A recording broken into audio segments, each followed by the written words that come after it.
ইন্না আরাদনাল আমানাতা আলাস সামাওয়াতি ওয়াল আরদি ওয়াল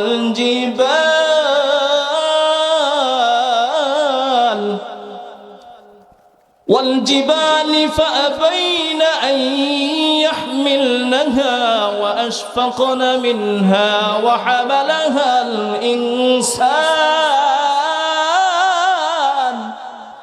আল্লাহ রাব্বুল আলামিন জানিয়ে দিলেন, নিশ্চয় আমি রব্বুল আলামিন আমানত পেশ করেছি আসমানের কাছে। কার কাছে? আসমানের কাছে আমানত পেশ করে বলছি, আসমান তুমি আমানতের দায়িত্ব নিবে কিনা। আমি আমানত পেশ করেছি জমিনের কাছে, জমিন তুমি আমানতের দায়িত্ব গ্রহণ করবা কিনা। আমি আমানত পেশ করেছি পাহাড় পর্বতমালার কাছে, পাহাড় পর্বতমালা তোমরা আমার পক্ষ থেকে আমানত গ্রহণ করবা কিনা। এই সুবিশাল আসমান, এত বিস্তৃত আসমান হওয়া সত্ত্বেও, এই জমিন এত বিস্তৃত সুবিশাল জমিন হওয়া সত্ত্বেও, এই পাহাড় পর্বতমালা এত বিশাল দেহি আকৃতি সম্পন্ন হওয়া সত্ত্বেও আমানতের মতো গুরুত্বপূর্ণ বিষয়কে বহন করতে অস্বীকৃতি জানাইছে। কথা আল্লাহ রাব্বুল আলামিন কোরআনুল কারীমে সূরাতুল আহজাবের ৭০ নম্বর আয়াতে ২২ নম্বর পারার ৬ নম্বর পৃষ্ঠায় तमाम পৃথিবীর মুসলমানদেরকে মিথ্যা বর্জন করার জন্য আয়াত নাযিল করেছেন। আল্লাহ রাব্বুল আলামিন বলছেন, ইয়া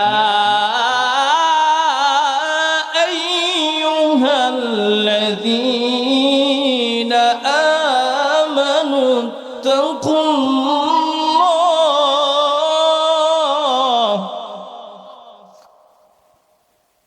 اتقوا الله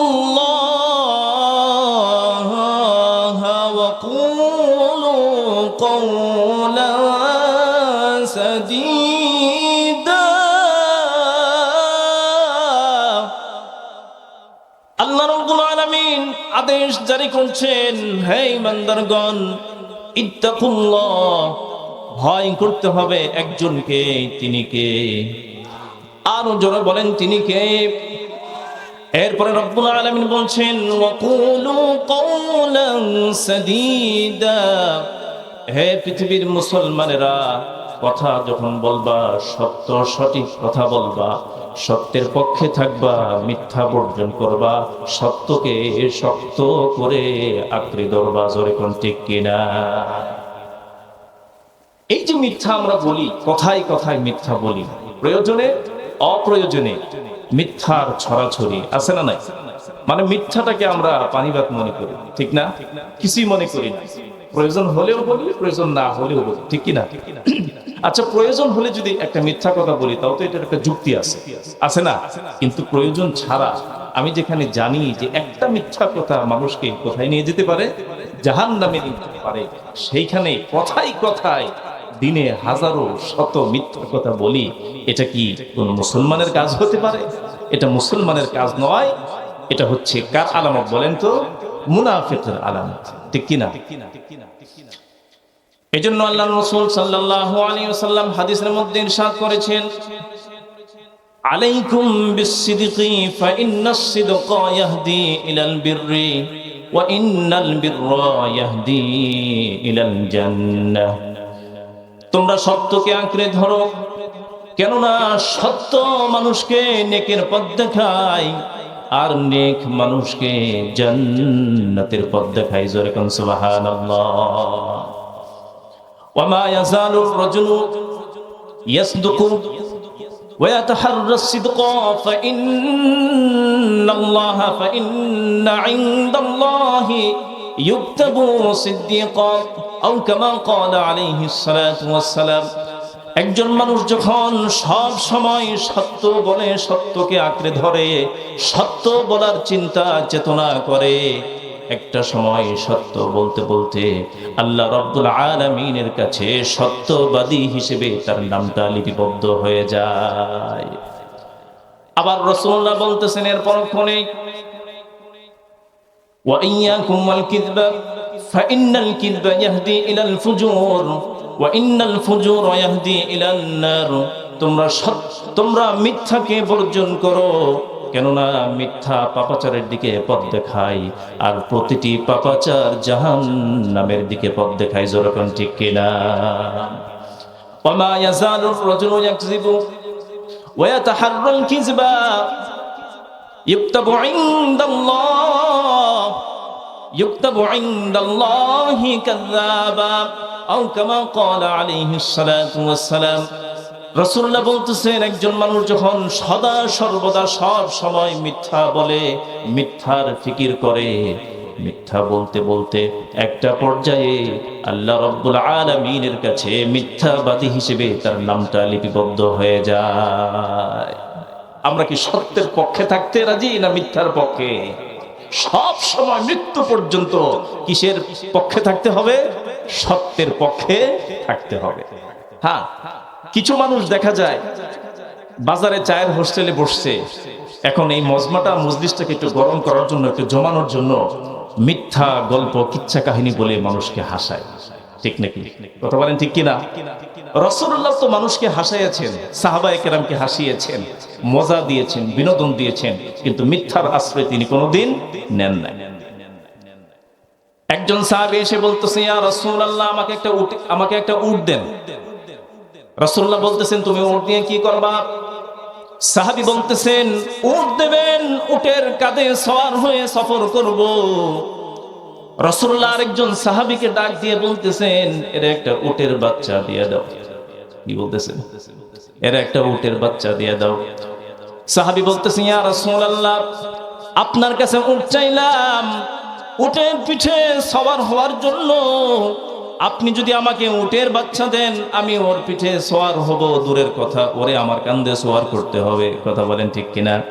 আল্লাহর রাসূল বললেন, ও আমার সাহাবীরে, তুমি বুঝতে পারো নাই, তোমাকে একটা পূর্ণ বয়সী উটই দান করব, কিন্তু এই উটটা তার মায়ের বাচ্চাই তো বটে। যেরকম ঠিক কিনা? সাহাবায়ে কেরাম সকলেই হেসে দিলেন। আল্লাহর রাসূল মজা করলেন, কিন্তু এই মজার মধ্যে কি মিথ্যার আশ্রয় নিছেন? নেন নাই। আবার একজন বৃদ্ধা মহিলা, তিনি কোরআনুল কারীম পড়তেছেন, সূরা ওয়াকিয়া তেলাওয়াত করতেছেন। আল্লাহর রাসূল ডাক দিয়ে বললেন, আল্লাহ রাব্বুল আলামিনের জান্নাতে কোন বৃদ্ধা মহিলার ঠাঁই নাই। মহিলা কোরআন তেলাওয়াত বাদ দিয়ে কান্নাকাটি করা শুরু করে দিয়েছে। বলতেছে, ইয়া রাসূলুল্লাহ, জান্নাত দেখি নাই, জাহান্নাম দেখি নাই, আপনাকে দেখছি, আপনাকে মানছি, আপনার কথায়, আপনার ডাকে সাড়া দিয়ে ঈমান আনছি। এখন আপনি বলতেছেন আমি নাকি জান্নাতে যেতে পারবো না। মহিলা কান্নাকাটি করা শুরু করে দিয়েছে। আল্লাহর রাসূল মহিলাকে আশ্বস্ত করলেন, মহিলাকে ডাক দিয়ে বললেন, বৃদ্ধা বুড়িমা, তুমি যে কোরআন পড়তেছো, কোরআনুল কারীমের সূরা ওয়াকিয়া তেলাওয়াত করতেছো, এই সূরা ওয়াকিয়ার মধ্যে একটা আয়াত আল্লাহ রাব্বুল আলামিন নাযিল করেছেন। আল্লাহ রাব্বুল আলামিন বলে দিয়েছেন, ইন্না জাআলনাহু আবকারা। আল্লাহ রাব্বুল আলামিন সূরা ওয়াকিয়ার মধ্যে तमाम পৃথিবীর মানুষদেরকে জানিয়ে দিয়েছেন, আমি যখন আমার গোলাম, দাস দাসী আর বাদীদেরকে আমার জান্নাতে প্রবেশ করাবো, তখন 70-80 বছরের বুড়া বুড়িকে প্রবেশ করাবো না, বরং 70-80 বছর 100 বছরের বৃদ্ধ বৃদ্ধাকে 32 বছরের পূর্ণ যুবক যুবতী বানায়া আমার জান্নাতে ঢুকাইয়া দিব। আর জোরে বলেন সুবহানাল্লাহ। তাহলে দেখা যাচ্ছে আল্লাহর রাসূল সাহাবায়ে কেরামের সাথে মজা করেছেন, কিন্তু মিথ্যার আশ্রয় নেন নাই। কথা বলেন ঠিক কিনা? আবার আমাদের সমাজে কিছু মানুষকে দেখবেন, যারা মিথ্যা বলে, ছল ছাতুরি করে মানুষকে ঠকাইতে পারে, এরা নিজেদেরকে বড় বুদ্ধিজীবী মনে করে, চালাক মনে করে। আছে না নাই? ইউসুফ আলাইহিস সালামের 10 ভাই, তারাও কিন্তু বড় বুদ্ধিজীবী ছিল, কিন্তু একদিন কিন্তু ধরা খেয়ে গেছে। যারাই মিথ্যার মায়ের পেজ দেয় মানুষকে, একদিন ধরা খাইতে হয় কি হয় না? ইউসুফ আলাইহিস সালামের 10 ভাই রাস্তা দিয়ে হেঁটে যাচ্ছে। কোন দিক দিয়ে? রাস্তা দিয়ে হেঁটে যাচ্ছে। 10 ভাইয়ের একজন বলতেছে, আমাদের আগে এই রাস্তা দিয়ে একটা গাভী হেঁটে গেছে। কি হেঁটে গেছে? গাভী। আরেকজন বলতেছে, ওই গাভীটার একটা চোখ কান। কি বলতেছে? একটা চোখ কান। আরেকজন বলতেছে, ওই গাভীটার পেটে 8-9 মাসের একটা বাচ্চা আছে, গাভীটা 8-9 মাসের গাভী। পাশ দিয়ে ওই গাবি যে হারায় গেছে, ওই গাবির মালিক বুড়া মানুষ, তিনি হেঁটে যাচ্ছেন। তিনি যখন শুনলেন যে এরা গাবির গুণাগুণ বর্ণনা করতেছে, তো তিনি তারা বোঝার বাকি নাই যে গাবির চোর তো আমার পাশেই আছে। কথা বলেন ঠিক কিনা? জাপড়ায় ধরছে, এই আপনি আমাদেরকে ধরছেন কেন? আমার গাবি চুরি হয়েছে, তোমরাই তো চুরি করছো। চুরি না করলে তোমরা কেমনে বুঝলে এই দিক দিয়ে একটা গাবি গেছে, চোখ একটা নাই, আবার আপনার মাসের গাবি। দেখেন, আমরা ইয়াকুব আলাইহিস সালামের সন্তান, নবীর সন্তান, আওলাদে নবী। আমরা চোর নই। আমরা কার সন্তান? ইয়াকুব আলাইহিস সালামের সন্তান। আর কার ভাই? ইউসুফ আলাইহিস সালামের ভাই। আমরা কি নই? আমরা চোর নই। বলতেছে, চোর যদি না হইবা, আমার গাবি চুরি না করবা, তাহলে কেমনে জানলা যে আমার গাবির এই গুণাগুণ আছে? চলো বাদশার কাছে তোমাদেরকে নিয়ে যাই, বাদশা বিচার করে দিবে। এখন বাদশার কাছে নিয়ে গেছে। বাদশা মেহমানদারি করতে দিয়া দূরে বসে রয়েছে। বলতেছে, আগে এদের মেহমানদারি করি, নবীর সন্তান, মেহমান তো, চোর হইলেও কি মেহমান তো, আগে মেহমানদারি করি, এরপরে চোরের বিচার হবে। এখন মেহমানদারি করতে দিয়ে বাদশা দূরে বসে আছে। 10 জনের এক ভাই বলতেছে, এই দেশের বাদশার জন্মে সমস্যা। কথা বুঝেন না? কি সমস্যা? জন্মের সমস্যা। আরেকজন কইতেছে, আমাদেরকে যে রুটি খাইতে দিছে, এই রুটি যেই মহিলা বানাইছে, এই মহিলার এই মুহূর্তে তার শরীর নাপাক, অর্থাৎ মহিলার যে মাসে অসুস্থ হয়, মহিলার এখন অসুস্থকালীন সময় চলতেছে। কত বড় বুদ্ধিজীবী, চিন্তা করছে। মহিলার খবর আছে, আবার বাদশার যে জন্মে একটু দোষ আছে, এটা ওদের কাছে খবর আছে। বাদশাহ দূর থেকে মনে মনে কয়, কি রে, আমার তো জন্মে আসলে একটু সমস্যা আছে, একটু কথাবার্তা আছে, তো এরা জানলো কেমনে? কথা বুঝেন নাই? আর এই রুটি যে মহিলা বানাইছে, এই মহিলার যে সমস্যা চলতেছে, এরা জানলো কেমনে? আচ্ছা ঠিক আছে, খায়ালো, এরপরে বিচার হবে। 2টা। কারণ বিচার কটা জমছে? 2টা। এখন খাওয়া দাওয়া শেষ করে পরে বাদশা জিজ্ঞেস করতেছে, আমার তো জন্ম নিয়ে কিছু কথাবার্তা আছে, তবে তোমরা জানলা কেমনে? বাদশা, দেখেন, আমরা নবীর সন্তান, আমাদেরকে মেহমানদারি আপনি করতেছেন, আমাদেরকে খাইতে দিয়ে আপনি দূরে গিয়ে বসে রয়েছেন। আপনি যদি আপনার জন্মে যদি কোনো সমস্যা না থাকতো, তাহলে নবীর আওলাদদের সাথে এমন বেয়াদবিমূলক আচরণ করতে পারতেন না। কথা কোন ঠিক কিনা? আচ্ছা ঠিক আছে, তো এই রুটি যে মহিলা বানাইছে, মহিলার যে সমস্যা, এটা বুঝলা কেমনে? দেখেন বাদশা, এই যে রুটি বানাইছে, রুটির চতুর্দিকে পাকাপোক্ত, কিন্তু মাঝখানে একটু কাঁচা রয়েছে। এখান থেকে আমরা বুঝতে পারলাম, রুটির মধ্যে যেহেতু সমস্যা, এই রুটি যে মহিলা বানাইছে, এই মহিলার সমস্যা চলতেছে, আর মহিলাদের সমস্যা তো একটাই। কথা বলেন ঠিক কিনা? এত বড় বুদ্ধিজীবী তো। আচ্ছা ঠিক আছে, এখন তো এই বুড়া মানুষের গাবি চুরি করলি কেন? বাদশা, আমরা নবীর সন্তান, আমরা চোর নই, আমরা গাবি চুরি করি নাই। চুরি করস নাই, তাহলে এই রাস্তা দিয়ে তো একটা বলদ হাইটে যাইতে পারতো, গাবি গেছে, এটা কইলি কেমনে? বাদশা, দেখেন, যদি বলদ হাইটে যাইতো, তাহলে দুই পাশে তো, রাস্তার দুই পাশে ধান ক্ষেত আছে। কি ক্ষেত আছে? ধান ক্ষেত। তো বলদ যদি হাইটে যাইতো, ধান ক্ষেতের গোড়া থেকে খাইতো। আর এখন তাকায় দেখেন, এটা খাইছে উপর দিয়া, বোঝা গেছে এটা বলদ না, এটা কি? গাবি। আচ্ছা ঠিক আছে, গাভীর যে একটা চোখ না, এটা বুঝলি কেমনে? তো বাদশা, দেখেন, রাস্তার 2 ধারেই তো ধান গাছ আছে, খাইছে এক পাশে, আরেক পাশে দেখেই নাই, তার মানে কি? অন্ধ। কথা বুঝেন নাই? আচ্ছা ঠিক আছে, গাভীর যে 8-9 মাসের গাভীর, এটা বুঝলি কেমনে? তো বাদশা, দেখেন, গাভীর পাও কয়টা? 4টা। তো সামনের 2 পাওয়ার তুলনায় পেছনের 2 পাও দাবছে বেশি মাটিতে, এ থেকে আমরা বুঝছি পেটে কি আছে? 8-9 মাসের বাচ্চা আছে। কথা বলেন ঠিক কিনা? এত বড় বুদ্ধিজীবী, কিন্তু ধরা খাইছে ইউসুফ আলাইহিস সালামকে যখন কূপে পালাইয়া দিছে, আর মিথ্যা রক্ত ইউসুফ আলাইহিস সালামের কাপের মধ্যে লাগায়া ইয়াকুব আলাইহিস সালামের কাছে নিয়ে গেছে, যে আব্বাজান দেখেন, ইউসুফকে জঙ্গলের বাঘ খেয়ে ফেলছে। ইয়াকুব আলাইহিস সালাম বলতেছে, তোরা এই দেশের এত বড় বুদ্ধিজীবী, কিন্তু এই ভুলটা কেমনে করলি? আমার ইউসুফকে যদি জঙ্গলের বাঘ খাইতো, তাহলে তো জামাটার মধ্যে একটু ছেঁড়া ফাটা থাকতো। কথা বলেন ঠিক কিনা? কিন্তু জামাটা দেখা যাচ্ছে মাত্র শোরুম থেকে কিনে আনা হয়েছে। তাহলে এই রক্ত, এটা সত্য রক্ত না মিথ্যা রক্ত? মিথ্যা রক্ত। এই যে এত বড় বুদ্ধিজীবী ধরা খাইছে। তবে এই দেশেও আমরা যারা কথায় কথায় মিথ্যা বলি, মানুষকে ধোকা দিতে পারলে নিজেদেরকে বড় চালাক মনে করি, নিজের ভিতরে একটু গরম আসে যে এই লোকটা ধোকা দিছি, এদের একদিন ধরা খাওন আছে না নাই? আছে। ধরার জন্য একজন আছেন, চিৎকার মেরে বলুন, তিনি কে? আল্লাহ। তাহলে এই মিথ্যা 3 জায়গায় বলা যায়। কয় জায়গায়? 3 জায়গায় বলা যায়। 3 নাম্বারটা কইলে আবার নতুন যারা বিয়ে করছে যুবকরা, এরা খুশি হয়ে যাবে। আচ্ছা একটু অপেক্ষা করো। আল্লাহ রাসূল বলেছেন লাইসাল কাযাব, ওই মিথ্যা মিথ্যা নয়, আল্লাযী ইউসলিহু বাইনান নাস, যে ব্যক্তি দুই মানুষের মধ্যে মীমাংসা করার জন্য মিথ্যার আশ্রয় নেয়, এই মিথ্যা মিথ্যা নয়, এই মিথ্যার দ্বারা কি হবে না, গুনাহ হবে না। আরেকটা হচ্ছে যুদ্ধ জিহাদের ময়দানে মিথ্যার আশ্রয় নেওয়া যায়। আরেকটা হচ্ছে স্ত্রীকে সন্তুষ্ট করার জন্য মাঝে মধ্যে মিছা কথা কোন কি আছে, জায়েজ আছে। যুবকরা খুশি হয়েছে, এই খুশি হয়েছে তো, আচ্ছা আলহামদুলিল্লাহ, খুশি থাকলেই ভালো। কারণ যুব সমাজ এই সমাজের মেরুদণ্ড, মেরুদণ্ড যদি বাঁকা হয়ে যায় তাহলে বুড়া মানুষদের কপালে বিপদ আসে না নাই। এজন্য যুবকদেরকে সবসময় কি রাখতে হবে, খুশি রাখতে হবে, ঠিক কিনা বলেন?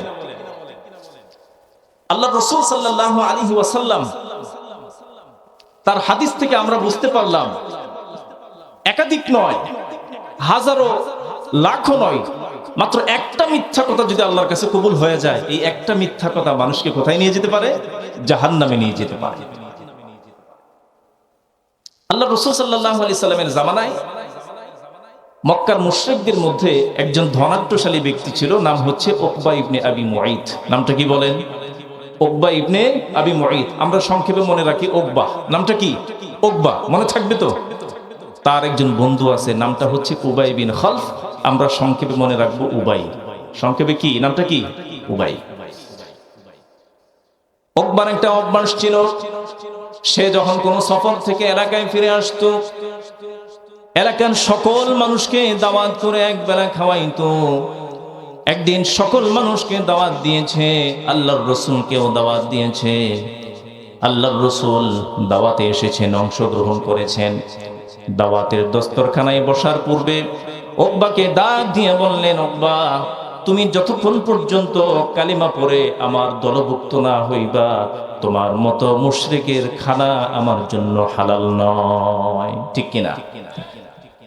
এখন উকবা মনে মনে চিন্তা করলো, আমি যদি কালিমা না পড়ি, মুহাম্মদুর রাসূলুল্লাহ আমার দাওয়াত বর্জন করে বাড়ির দিকে রওনা হয়ে যায়, এতে করে আমার সম্মান না অসম্মান, আমার জন্য অসম্মান। এজন্য সম্মান বাঁচানোর জন্য উকবা কালিমা পড়ে মুসলমান হয়েছে। আল্লাহর রাসূল দাওয়াত খেয়ে বাড়ির দিকে রওনা হয়েছেন। এই খবরটা মুহূর্তের মধ্যে ভাইরাল হয়ে গেল। কি হয়ে গেছে? মুহূর্তের মধ্যে খবর ভাইরাল হয়ে গেছে, উকবা মুসলমান হয়ে গেছে। উকবার বন্ধু ছিল, নামটা হচ্ছে উবাই। উবাই ডাক দিয়ে বলতেছে, উকবারে, মুসলমান হইলি, আমার পারমিশন নিলি না। উকবারে, তুই কালিমা পড়লি, আমার পারমিশন নিছস কিনা? উকবা, কালিমা পড়লি, মুসলমান হইলি, আমার অনুমতি নিলি না। উকবা ডাক দিয়ে বলতেছে, বন্ধুরে, কালিমা পড়ছি শুধুমাত্র ইজ্জত বাঁচানোর জন্য। কালিমা না পড়লে মুহাম্মদ দাওয়াত না খেয়ে চলে যায়, ইজ্জত বাঁচানোর জন্য কালিমা পড়ছি, মন থেকে পড়ি নাই, মিথ্যা কালিমা পড়ছি। কি কালিমা? মিথ্যা কালিমা পড়ছি। এবার উবাই ডাক দিয়ে বলতেছে, তোমাকে কিভাবে বিশ্বাস করব? তুমি তোমার কথার সত্যতা প্রমাণ দেওয়ার জন্য আমার কাছে একটা পরামর্শ আছে, এই পরামর্শ যদি গ্রহণ করো আমি বুঝবো তুমি সত্য কথা বলতেছো। উবাই এবার ডাক দিয়ে বলতেছে, উকবা, মুহাম্মাদের কাছে যাও, মুহাম্মাদকে যেখানেই খুঁজে পাও তার কাছে গিয়ে তার কালেমা তাকে ফেরত দাও। শুধু তাই নয়, মুহাম্মাদের চেহারা বরাবর তোমার মুখ থেকে থুতু নিক্ষেপ করতে হবে। নাউজুবিল্লাহ বলেন, আরো জোরে বলেন নাউজুবিল্লাহ। উকবা বলতেছে, দোস্ত, কালিমা যেহেতু মান থেকে পড়ি নাই, মুখ থেকে পড়ছি, তুমি যে পরামর্শ দিয়েছো এটা আমার কাছে কোনো ব্যাপার নয়, আমি এখনই যাচ্ছি, মুহূর্তে রওনা হচ্ছি। উকবা রওনা হয়ে গেল, মুহাম্মদ সাল্লাল্লাহু আলাইহি ওয়াসাল্লামকে বাড়িতে গিয়ে পেয়ে গেল। গিয়ে বলতেছে, মুহাম্মদ, এই নাও তোমার কালিমা, তোমাকে ফেরত দিলাম। এমন কালিমা আমার দরকার নাই, কালিমা পড়ছিলাম সাময়িক ইজ্জত বাঁচানোর জন্য, ইজ্জত তো বাঁচছে, এই কালিমা আমার আর দরকার নাই, মিথ্যা কালিমা পড়ছিলাম। এই কথা বলে কালিমা মুহাম্মদুর রাসূলুল্লাহর কাছে ফেরত দেওয়ার পর এবার এই হতভাগা আল্লাহর রাসূলের নুরানি মুবারক চেহারা বরাবর তার মুখ থেকে থুতু নিক্ষেপ করছে। নাউজুবিল্লাহ। আল্লাহ রাব্বুল আলামিন উকবার ব্যাপারের সাথে সাথে আয়াত নাযিল করে দিলেন। আল্লাহ রাব্বুল আলামিন কোরআনুল কারীমে জানিয়ে দিলেন, ওয়া ইয়াউমা ইয়া'আদ্দুয যালিমু আলা ইয়াদাইহি ওয়া ইয়াউমা ইয়া'আদ্দুয যালিমু আলা ইয়াদাইহি ইয়াকুলু ইয়া লাইতানি ইত্তাখাযতু মা'আর রাসূলি সাবিলা। আল্লাহ রাব্বুল আলামিন সাথে সাথে উকবার ব্যাপারে আয়াত নাযিল করলেন। এই হতভাগা আল্লাহ রাব্বুল আলামিন তাকে জালিম হিসেবে চিহ্নিত করলেন। আল্লাহ রাব্বুল আলামিন বললেন, এই জালিম উকবা কিয়ামতের ময়দানে উবাইকে বন্ধু বানানোর কারণে, মুহাম্মদুর রাসূলুল্লাহকে বন্ধু না বানানোর কারণে, তার চেহারা বরাবর থুতু নিক্ষেপ করার কারণে, মিথ্যা কালিমা পড়ে মিথ্যা কালিমা ফেরত দেওয়ার কারণে উকবা সেদিন আফসোস করতে থাকবে, আফসোস করতে থাকবে। আফসোস করতে করতে তার আঙ্গুলগুলো কামড়াইতে থাকবে। আর উকবা বলতে থাকবে, ইয়া ওয়াইলাতা লাইতানি লাম আত্তাখিযতু মা'আর রাসূলি সাবিলা। হায় আফসোস, হায় আফসোস, সেদিন আমি কেন উবাইয়ের কথাই রাসূলুল্লাহর কালিমা তার কাছে ফেরত দিয়েছিলাম। সেদিন যদি উবাইকে বন্ধু না বানায়া মুহাম্মদুর রাসূলুল্লাহকে বন্ধু বানাইতাম, আজকে আমি উকবার ঠিকানা চিরস্থায়ী জাহান্নাম হতো না। জোরে বলেন ঠিক কিনা? এজন্য আমরা সব সময় সত্যের পক্ষে থাকবো, মিথ্যার বিপক্ষে থাকবো, ঠিক কিনা? আমাদের কাছে যখন কোনো সংবাদ আসবে, সংবাদ যখন একজন বেনামাজি ফাসিক প্রকৃতির মানুষ আমাদের কাছে কোনো সংবাদ নিয়ে আসবে, সেই সংবাদ যাচাই বাছাই করার দরকার আছে না নাই? কোন মানুষের কোনো কথা, কোনো সংবাদ, কোনো বক্তব্য যাচাই বাছাই না করে বিশ্বাস করা যাবে না, ঠিক কিনা? আল্লাহ রাব্বুল আলামিন কোরআন কারীমে সেই আদেশটা দিয়েছেন, আদেশ দিয়ে আয়াত নাযিল করেছেন, ইয়া আইয়ুহাল্লাযীনা আমানু ইন জাআকুম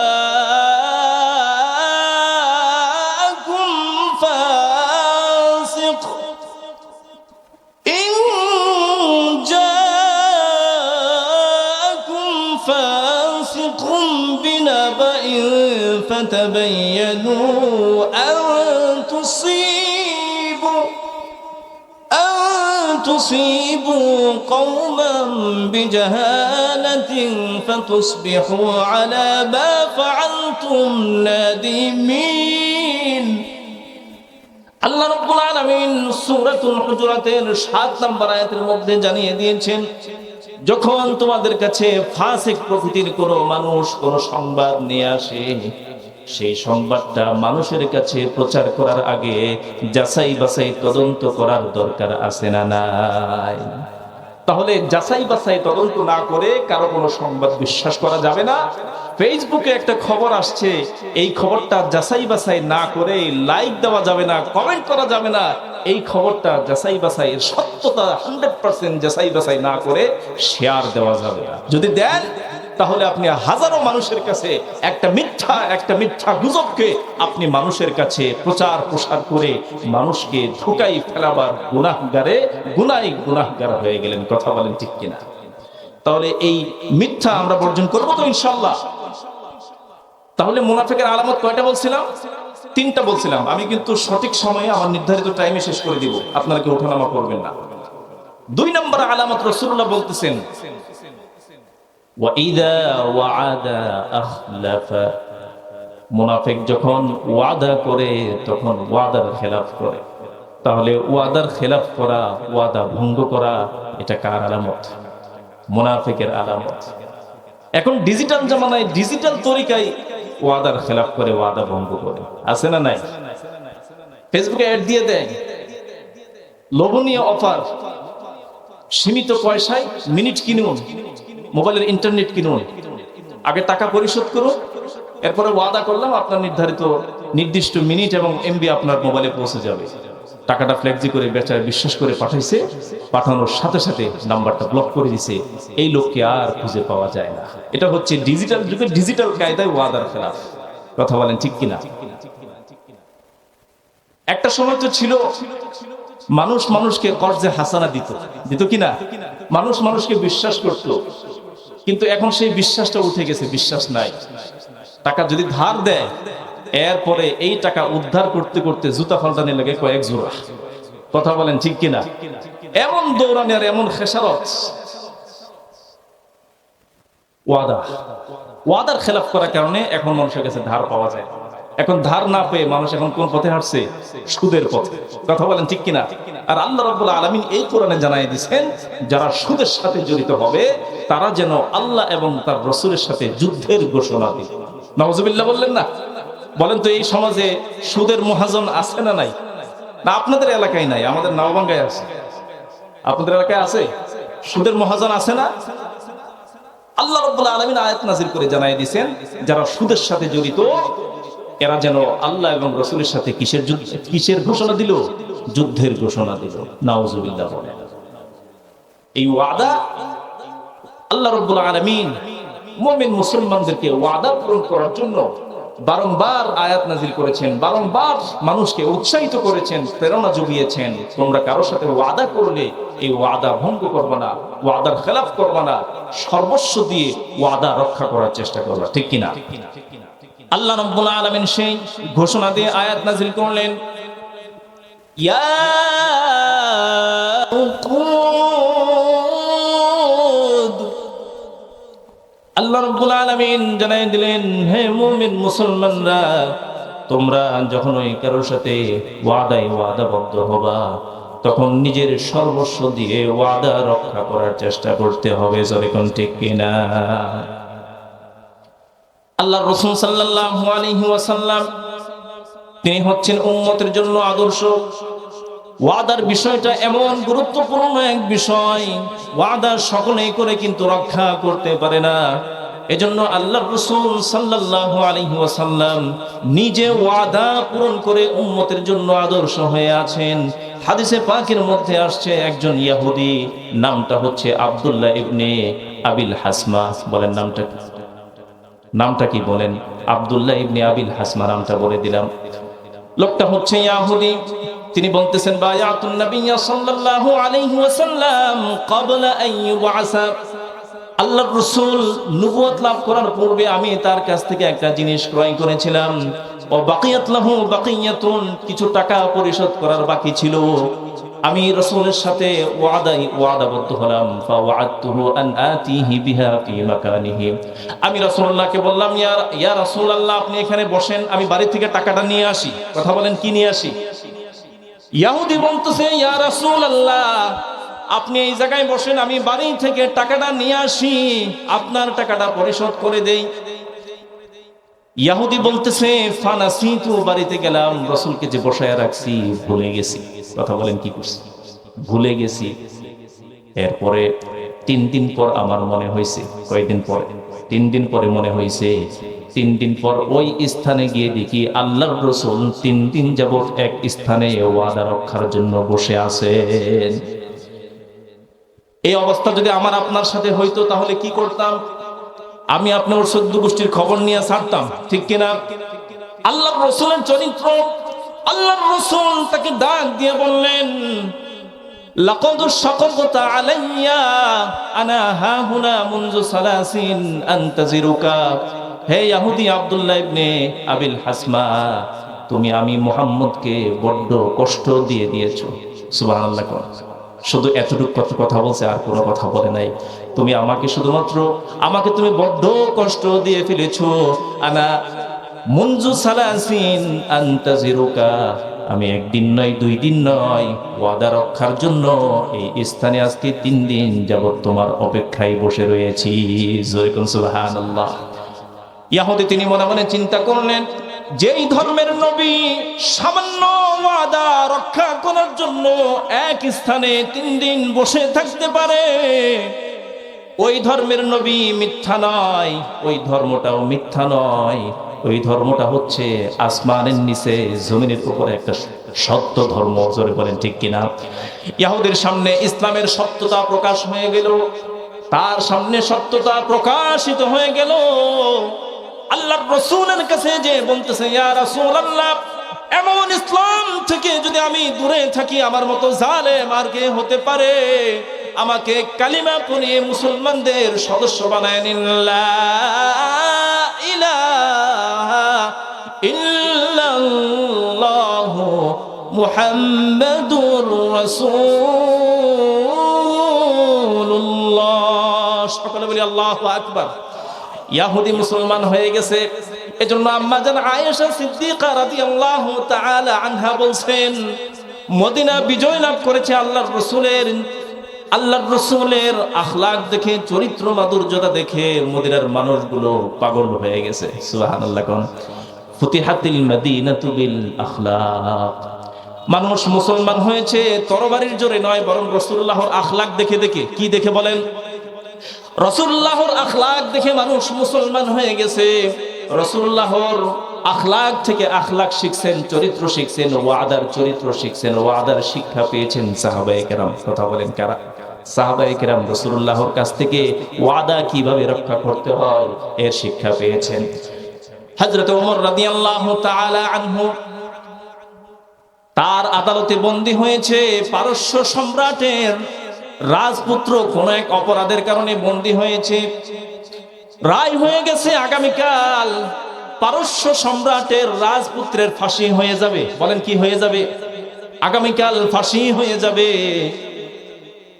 ফাঁসির আগের দিন রাজপুত্রের কাছে জানতে চাওয়া হয়েছে, তোমার জীবনের শেষ কোনো ইচ্ছা আছে কিনা?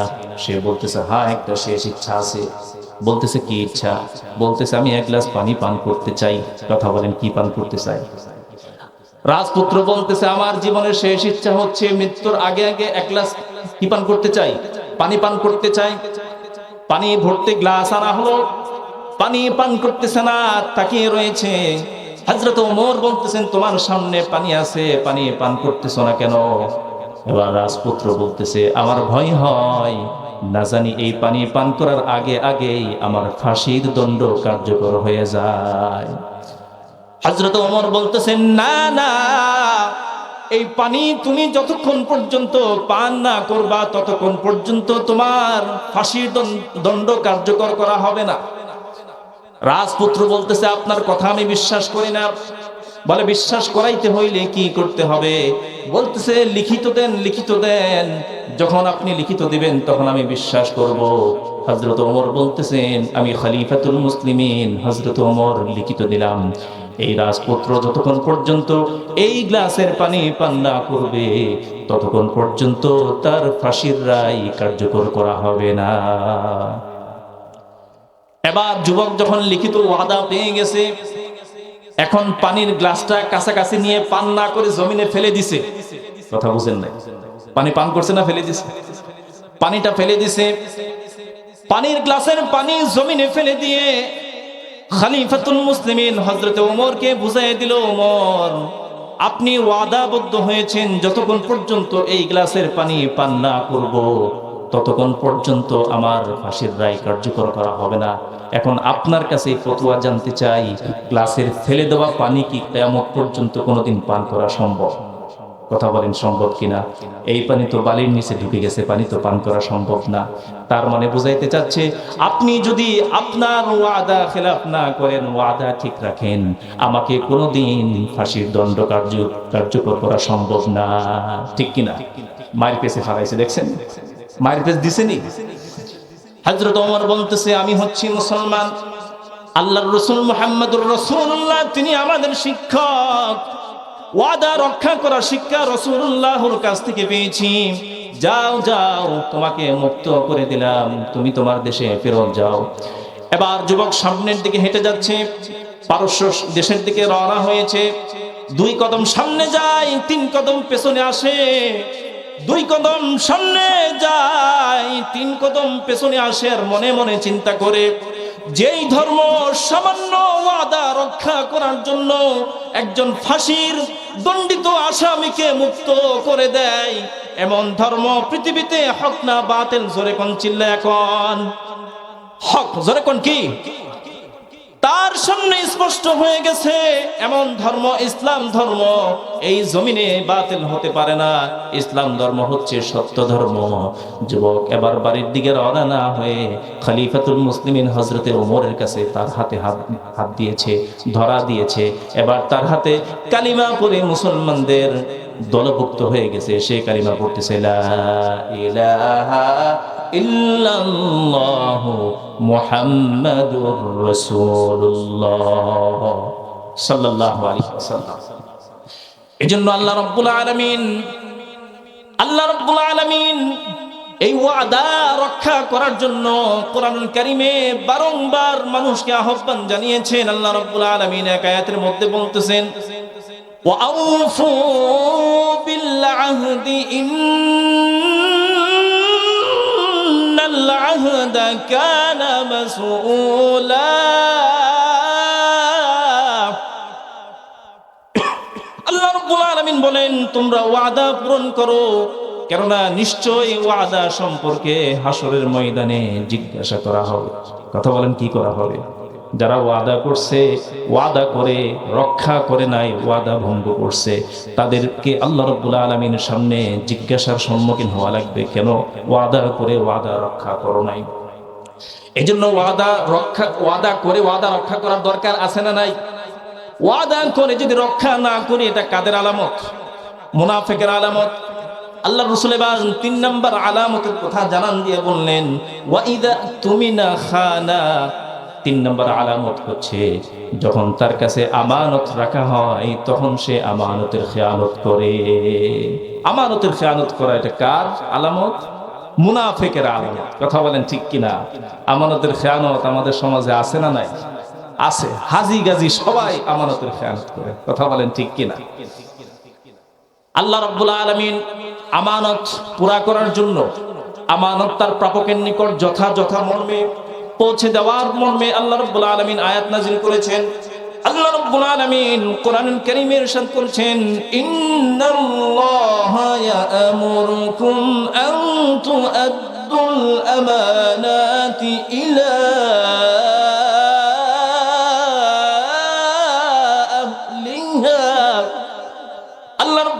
বলেন নিশ্চয়ই আমানত তার প্রাপকের নিকট যথাযথভাবে পৌঁছে দেওয়া মর্মে আল্লাহ পাকের পক্ষ থেকে আদেশ জারি হয়েছে। জোরে কোন সুবহানাল্লাহ।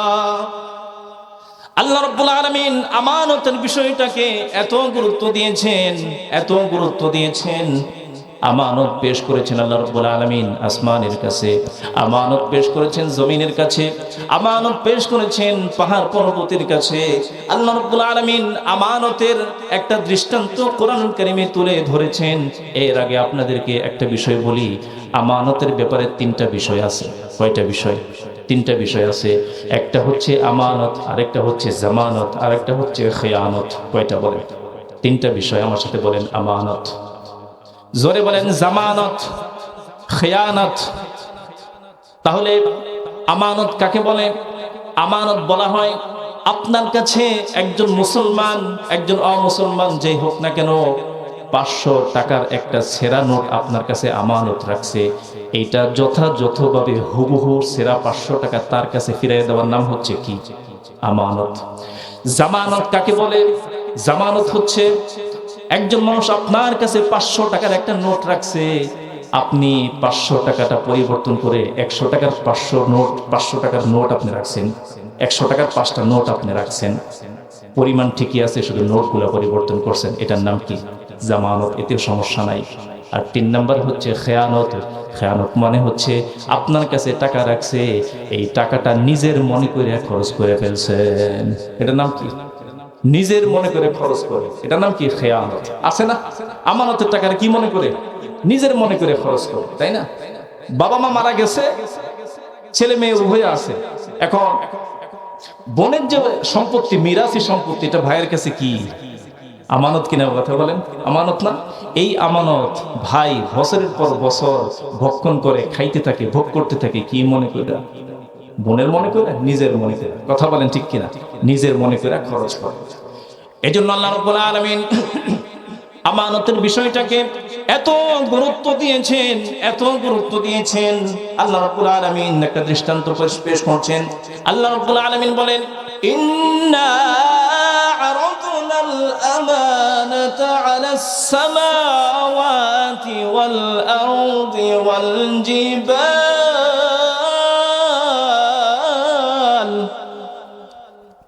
والجبال فأبين أن يحملنها وأشفقن منها وحملها الإنسان আল্লাহ রাব্বুল আলামিন জানিয়ে দিলেন, নিশ্চয় আমি রব্বুল আলামিন আমানত পেশ করেছি আসমানের কাছে। কার কাছে? আসমানের কাছে আমানত পেশ করে বলছি, আসমান তুমি আমানতের দায়িত্ব নিবে কিনা। আমি আমানত পেশ করেছি জমিনের কাছে, জমিন তুমি আমানতের দায়িত্ব গ্রহণ করবা কিনা। আমি আমানত পেশ করেছি পাহাড় পর্বতমালার কাছে, পাহাড় পর্বতমালা তোমরা আমার পক্ষ থেকে আমানত গ্রহণ করবা কিনা।